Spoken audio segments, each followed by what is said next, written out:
Pekeling Natal kelaksanayang setunggil warsa ring tanggal selai Desember. Majeng Kristiani Natal wantah cihna kerahayuan, saninenten kebuatang majeng krama Nasrani Kemanten, nanging majeng sedaging jagat.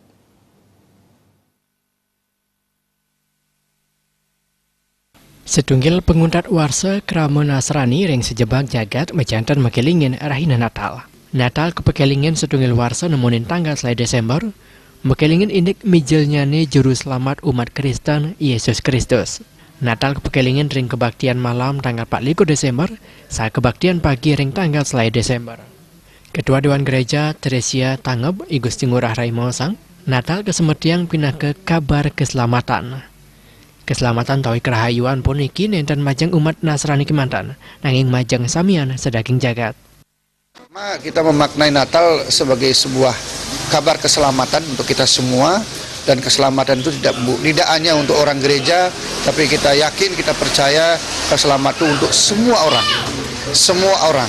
Sama dengan orang memaknai galungan, kita pun juga memaknai sebagai kemenangan, kebaikan. Jadi saya kira semua ajaran itu baik, cuma Tuhan memberikan jalan yang berbeda-beda, tapi tujuannya adalah satu, untuk kemuliaan Tuhan. Ring pemargin Natal nenten sida lempa saking kuentenan pohon Natal, kartu Natal, hadiah, wiadin carita Santa Claus utawi Sinterklas. Samian punika mejantan dreste ring panegara barat saha nenten iwang yening ngemargiang parinikan punika, nanging sane membuat sampunang kantos nyilarin cemertin utama pekeling Natal. Agoria miwagus ngurah Bal TV.